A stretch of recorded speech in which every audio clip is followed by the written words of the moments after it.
Are you worried that your ex or your avoidant ex isn't going to come back in no contact because they left you hanging on something, or they're going to have to save face with you or your family when they come back around, so they're probably just not going to do it? If that's you, watch this video. So yeah, it's true. After a breakup, your ex is going to feel happy, and they're going to feel relieved, and they're going to feel sort of on top of the world, and you're not going to be able to sense whether or not you have any pull over them whatsoever. Because honestly speaking, like right in the beginning of the breakup, you don't. And you know this because you wrote the letters, you begged them, you did all the stuff, and none of it worked. But as time goes on, you get stronger and stronger and stronger every day, because in your mind, you eventually have to get over them because you don't think they're coming back.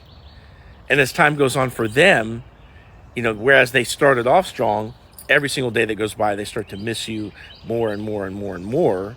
And eventually, despite their big ego, despite their pride, despite their stubbornness, those feelings of missing you will ultimately take over and supersede those feelings of pride, stubbornness, and their ego. You take a stubborn person, you punch them in the face, they're going to fall down just like anybody else. You put a stubborn person in the desert without water for 3 or 4 days, they're going to get thirsty just like anybody else. If you make a stubborn or a prideful person miss you for long enough, doesn't matter how they ended things, if they need to come back and say sorry or not or whatever, eventually they are going to respond to that emotional stimulus. The problem is you just haven't experienced them on that end of the power dynamic because you've been at the bottom of the power dynamic. And in your mind, you're never going to get the upper hand. But this is why we go no contact, my friend. So if you want to tell me about your situation and get some advice moving forward, is your ex going to come back?